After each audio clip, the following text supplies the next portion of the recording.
cianógenas, vamos a revisar la persistencia del conducto arteriovenoso.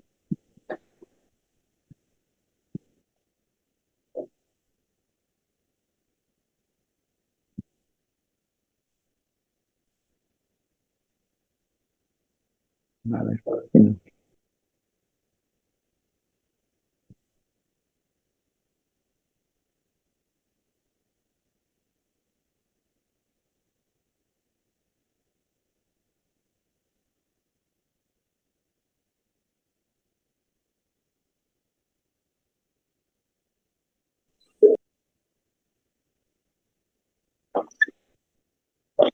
la persistencia del conducto arteriovenoso es una anomalía que, aunque se presenta fuera del corazón, repercute inevitablemente sobre las cámaras cardíacas y sobre la hemodinamia del corazón. Esta cardiopatía congénita se debe a que no se cierra este conducto y persiste abierto más allá de las 4 semanas de vida extrauterina y ya se convierte en algo anormal. El conducto arterioso son estructuras, forman parte de los sextos arcos aórticos y el derecho se cierra. Esta patología es la más frecuente de todas las cardiopatías congénitas cianógenas en México. Es una frecuencia de 1 en 2.000 a 2.500 nacimientos vivos. Se deriva del arco izquierdo, que no se cerró, debería obliterarse. El cierre fisiológico se presenta entre los primeros 3 a 7 días de vida extrauterina, debido a la alta concentración de oxígeno, ya que al nacer el bebé, pues se expanden los pulmones, comienza la respiración, se oxigena la sangre y eso trae como consecuencia vasoconstricción de las fibras de músculo liso de este conducto arterioso. Entonces, primero se oblitera desde el punto de vista funcional y posteriormente, con el tiempo, empieza a presentar focos de necrosis, comienza la fibrosis y se cierra anatómicamente a partir de la 3ª o 4 semanas de vida extrauterina. Y se convierte en una banda fibrosa, es el remanente. Pero cuando no sucede así y no se cierra este conducto arterioso, el izquierdo, pues entonces esto se convierte ya en una alteración, en una patología, y se le conoce con el nombre de conducto arteriovenoso persistente. Hay factores de riesgo en los bebés que hace que este tipo de nenes, de bebés, presenten con mayor frecuencia este tipo de patologías. Por ejemplo, las madres que sufrieron rubiola durante el embarazo, la neumonía intrauterina, y bien en cuando hay síndrome de insuficiencia respiratoria del recién nacido, y en los prematuros, sobre todo, que es donde está más dilatada el cierre del conducto arteriovenoso. Entonces, en ellos tenemos que esperar. Y mencionamos que esta estructura anatómica une a la aorta descendente con la arteria pulmonar. Entonces, es una estructura fundamental que sirve para la vida del feto cuando está in útero, debido a que los pulmones están casi totalmente colapsados, la circulación pulmonar es mínima, entonces no hay función respiratoria y por lo tanto la sangre oxigenada llega a través del cordón umbilical y a través de la vena umbilical hasta el corazón y el ventrículo izquierdo lo envía a la aorta donde se distribuye al resto del organismo. Eso es lo fisiológico, pero cuando este conducto que une a la aorta con la arteria pulmonar no se cierra, entonces es cuando se presenta dicha anomalía. Entonces, ¿de dónde se deriva? Del último par de los sextos arcos aórticos. Casi siempre se cierra el derecho, la mayor parte de las veces, y cuando se presenta la patología, permanece permeable el arco aórtico izquierdo, que es el que da origen al conducto arterioso izquierdo. En un porcentaje muy pequeño puede llegar a haber este conducto arteriovenoso persistente del lado derecho cuando no se cierra el arco del lado derecho. El conducto arterioso se oblitera normalmente. El izquierdo es fundamental para la circulación fetal, como ya lo vimos, y este se tiene que obliterar desde el punto de vista fisiológico y anatómico después del nacimiento. ¿Cuáles son las alteraciones que se presentan cuando este conducto arteriovenoso no se cierra? Pues que hay una comunicación constante entre la aorta descendente y la arteria pulmonar después del nacimiento. Esto trae como consecuencia que se ponen en contacto directo a través del conducto arteriovenoso dos cámaras, la aorta de alta presión que maneja 5 a 6 veces más presión que la arteria pulmonar y la conecta con la arteria pulmonar. Y eso va a generar un cortocircuito de izquierda a derecha. La sangre arterial en este caso está pasando a contaminar la sangre venosa que está circulando por la arteria pulmonar y que se va a distribuir a ambos pulmones, ¿verdad? Esto produce dilatación de la arteria pulmonar debido a que está manejando un flujo pulmonar mucho mayor. Incrementó la volemia en el pequeño circuito, es decir, hay hiperflujo pulmonar. Disculpen, aquí escribí mal, en lugar de puse I. Entonces es una cardiopatía, mejor, una anomalía congénita, acianógena, con hiperflujo pulmonar. ¿Por qué? Porque está aumentada la circulación en el circuito pulmonar. Esto inicialmente produce hipertensión arterial pulmonar leve por hiperflujo. Claro que depende del tamaño del conducto. Los conductos pequeños, ¿verdad?, van a producir pocas alteraciones en el corazón y los conductos grandes van a producir alteraciones muy serias en el corazón.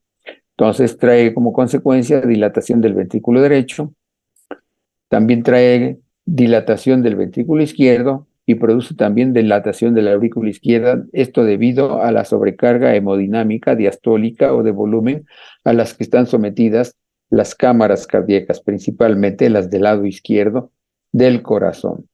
Aquí revisamos, vean, en este dibujo está el conducto arteriovenoso persistente conectando la porción descendente de la aorta poco después de la emergencia de la arteria subclavia izquierda con la arteria pulmonar.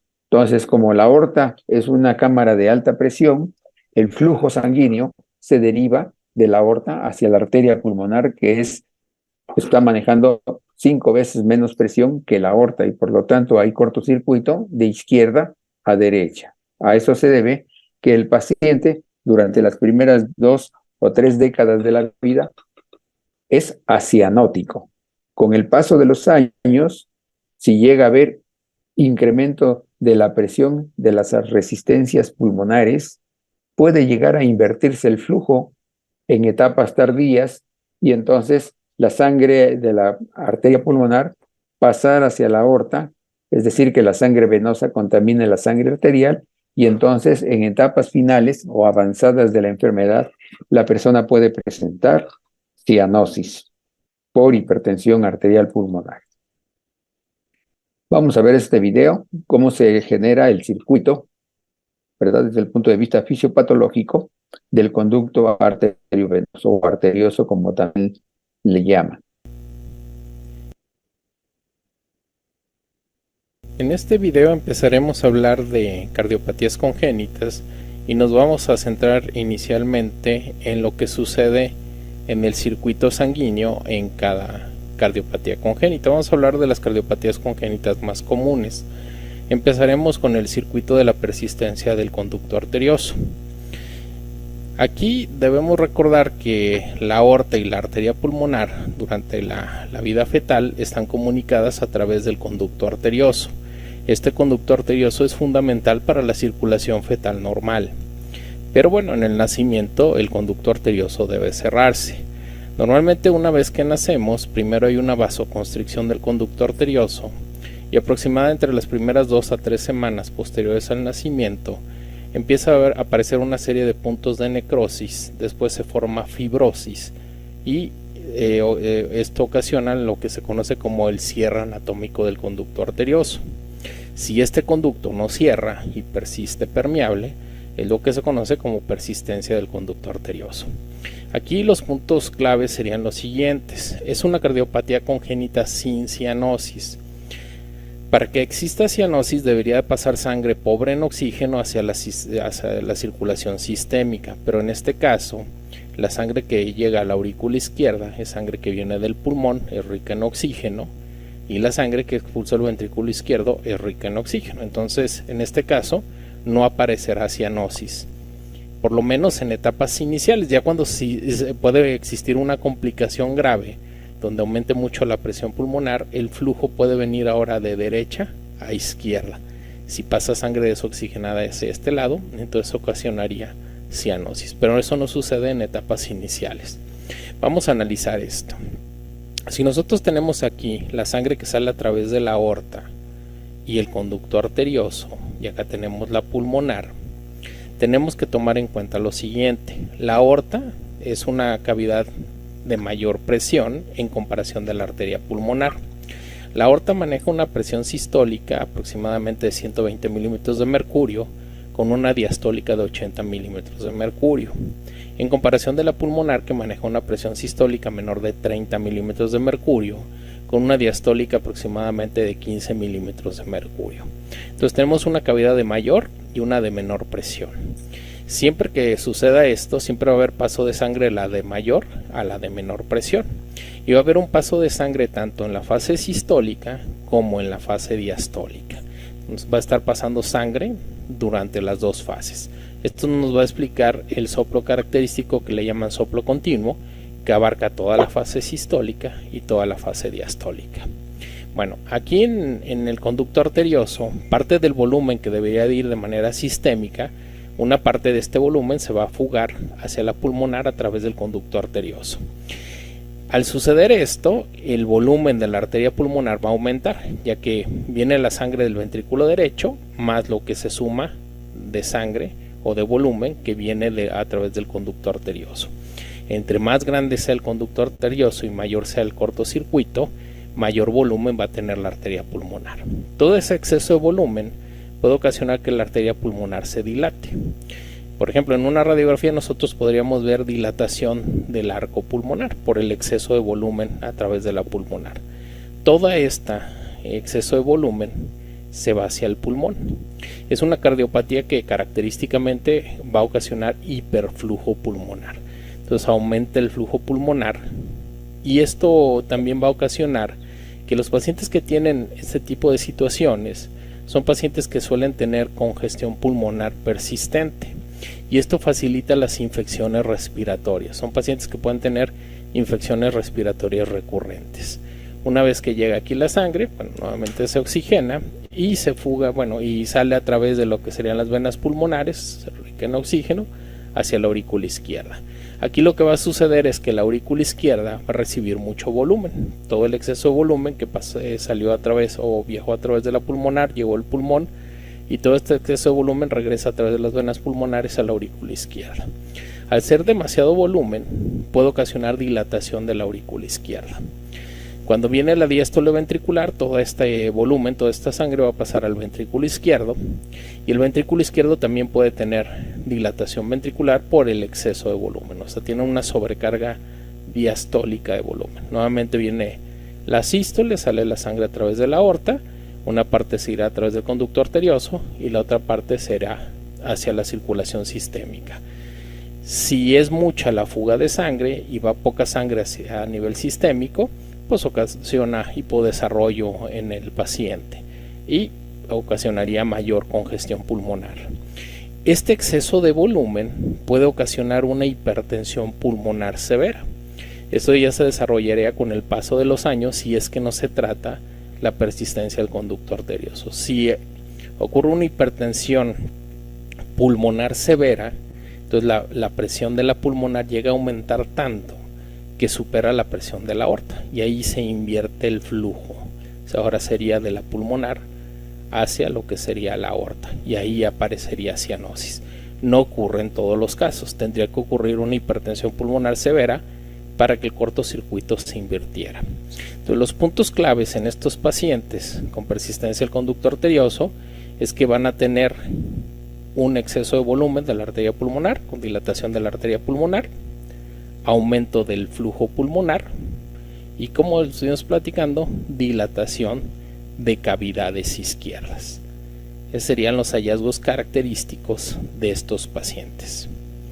Esperemos que haya quedado claro y iremos abordando los circuitos de las cardiopatías congénitas más frecuentes y, bueno, de las que más debemos tener conocimientos cuando estamos abordando por primera vez este tipo de diagnósticos.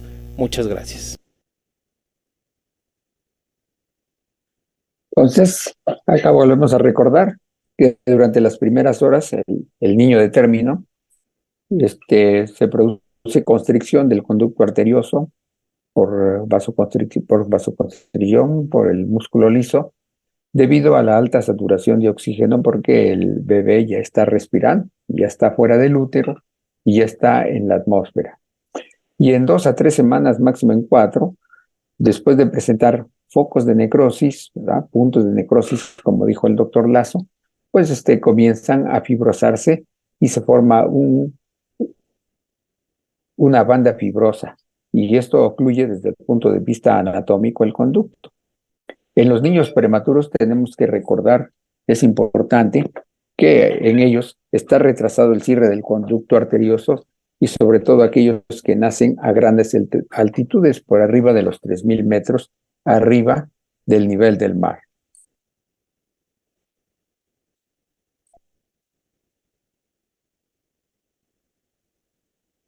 La sobrecarga hemodinámica sobre el corazón va a depender, en primer lugar, del tamaño, del diámetro del conducto y de las resistencias sistémicas y de las resistencias pulmonares. Si el conducto es pequeño, la sobrecarga hemodinámica va a ser pequeña también, y desde luego va a ser un paciente que puede permanecer asintomático durante muchos años o con pocos síntomas. Si el conducto es ancho, es amplio, entonces el cortocircuito de izquierda a derecha también es importante, va a producir una sobrecarga de volumen o diastólica muy importante, principalmente sobre las cámaras izquierdas, la arteria pulmonar y el circuito pulmonar a nivel, sobrecargando los pulmones de flujo sanguíneo.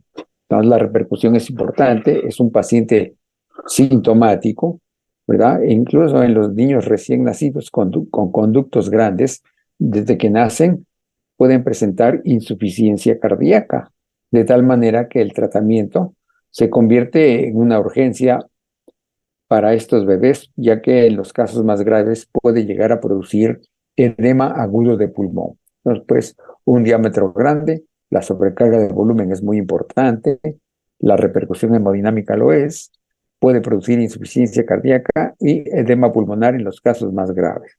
Desde luego que este tipo de pacientes que tienen un conducto arteriovenoso grande, pues desde el nacimiento van a mostrar irritabilidad, diabetes profusa muy acentuada, ¿verdad?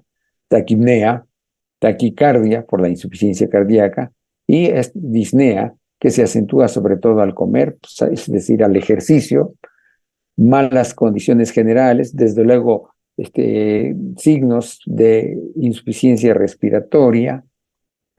En el ápex vamos a palparle a los bebés un ápex amplio, ¿verdad? Por debajo del cuarto y quinto espacio intercostal del lado izquierdo, debido a la dilatación del ventrículo izquierdo. Y en el foco pulmonar, debajo de la subclavia, del huesito, pues ahí, si colocamos el estetoscopio, vamos a escuchar principalmente el componente sistólico del soplo que se origina en el conducto. En este tipo de pacientes no se escucha el soplo típico, el soplo continuo. Entonces recuerden pues, en recién nacidos, en prematuros sobre todo, son esos síntomas. Pueden ser leves, de tal manera que superen la etapa del neonato y lleguen a la edad pre o escolar. Otros presentan síntomas más tempranos, son aquellos los que están graves y que requieren tratamiento ya sea farmacológico o invasivo de manera pronta.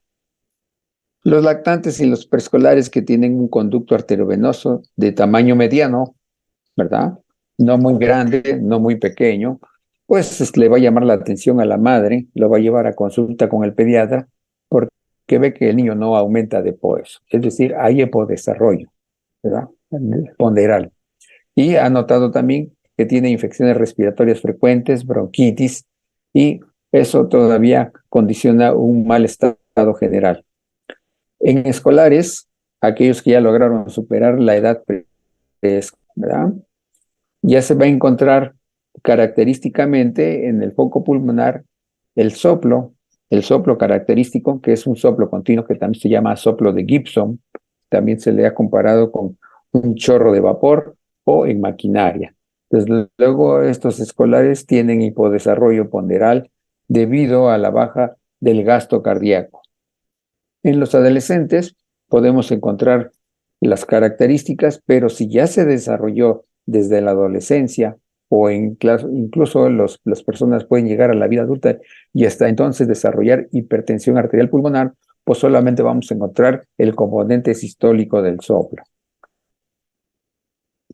Entonces, pues, los conductos pequeños dan poca repercusión, por lo tanto, pueden ser niños asintomáticos o con muy pocos síntomas. Los conductos grandes o medianos se caracterizan porque dan cuadros de bronquitis frecuentes, el hipodesarrollo e, en los casos más severos, la insuficiencia cardíaca incluso desde el nacimiento. Signos, ¿verdad? Cuando el cortocircuito de izquierda a derecha es importante, ya que sea igual o al doble de la circulación sistémica, pues entonces repetimos otra vez: hipodesarrollo físico por disminución del gasto cardíaco, cardiomegalia principalmente a expensas de cavidades izquierdas debido a la sobrecarga de volumen o diastólica, el soplo continuo característico que se va a auscultar en el foco pulmonar, en toda esa zona, ¿verdad? Es muy intenso, se conoce con el nombre también de soplo de Gibson, muy intenso, continuo, abarca la sístole y la diástole. En los casos en los que el flujo pulmonar, el aórtico, perdón, está muy aumentado, debido a que hay un cortocircuito grande, pues el soplo sistólico puede haber un soplo funcional, ¿verdad? Sistólico en la aorta. Ahí puede haber retumbo de hiperflujo mitral, el cual es difícil escuchar debido a que el soplo de Gibson es bastante intenso. Y algo que llama la atención en los niños son los pulsos saltones. No son tan intensos como los que presentan los pacientes que tienen insuficiencia de la válvula aórtica, pero sí hay pulsos amplios debido a aumento en la presión diferencial. Esto se debe a que baja de manera importante la presión diastólica, ¿verdad? Debido a la fuga de sangre de la aorta hacia la arteria pulmonar. Vamos a escuchar el soplo.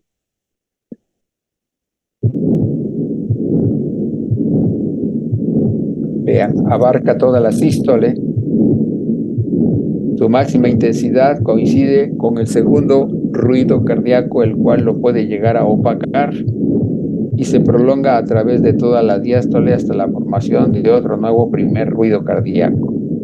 Este es el soplo característico continuo de un conducto arteriovenoso, persistente, sin hipertensión pulmonar severa. Y oigan ustedes cómo semeja una maquinaria o chorro de vapor.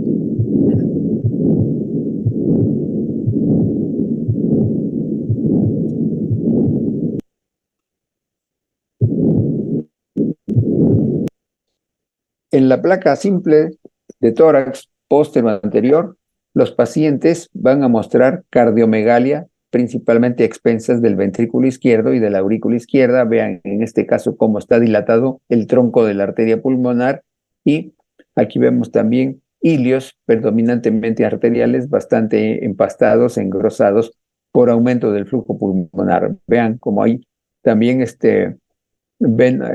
vasos arteriales pequeños y que llegan a producir también hipertensión venocapilar pulmonar porque también se llegan a congestionar los capilares venosos, por eso los pacientes presentan disnea.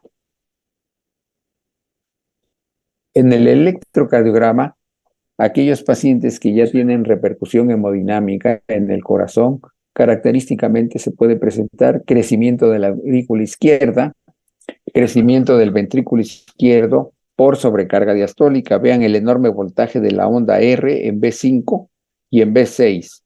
Entonces sobrepasa con mucho el síndrome de, el signo de Sokolov. Y vean cómo las ondas son T's altas acuminadas de alto voltaje debido a la sobrecarga diastólica del ventrículo izquierdo. El ecocardiograma es una herramienta diagnóstica muy útil. Actualmente es una prueba muy importante, ya que de esta manera incluso se puede decidir qué tipo de tratamiento se le va a otorgar al paciente. El ecocardiograma se toma la proyección paraesternal alta en el segundo o en el tercer espacio intercostal izquierdos, pegado al borde esternal de ese lado, un corte transversal en el cual se ve, vean aquí en el modo bidimensional, vemos el anillo de la aorta con la válvula aórtica cerrada.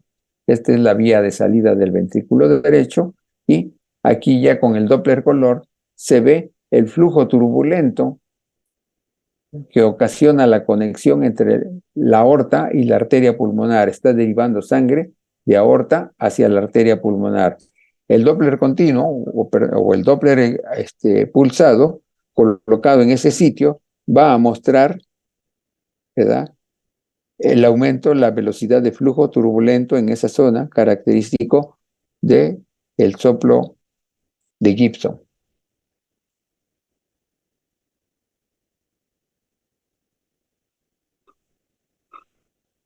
Esta es la imagen bidimensional, esta es la arteria pulmonar, este es el anillo de la válvula aórtica, véanlo aquí, se ve muy bien.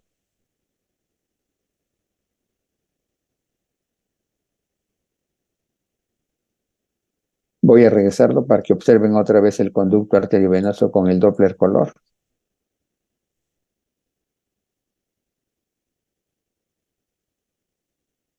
Ahí está, vean.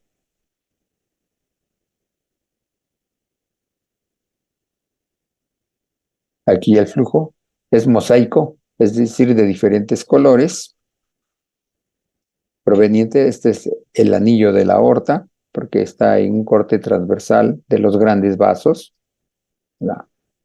Este es el tabique interauricular, la aurícula izquierda, la aurícula derecha. Se ve parte de la válvula tricuspidia, parte de la vía de salida del ventrículo derecho, el tronco de la arteria pulmonar, y vean cómo está aquí recibiendo flujo de gran turbulencia, flujo sanguíneo de gran turbulencia.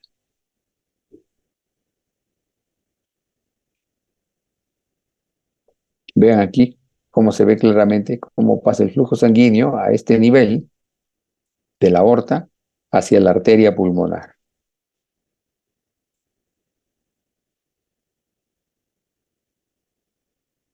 Gran dilatación del ventrículo izquierdo por sobrecarga diastólica, dilatación de la aurícula izquierda, este es un corte transversal del ventrículo izquierdo, la proyección apical. Muy bien. ¿Alguna pregunta del tema acerca del conducto arteriovenoso persistente? No, doctor. ¿No? Bueno, voy a llamar lista. Cintia Citlali. Prendan sus cámaras, por favor. Cintia Citlali. Cintia. Presente, doctor. Aquí. Alberto Ángel. Presente, doctor. Victoria. Victoria. Diana Paula. Presente, doctor.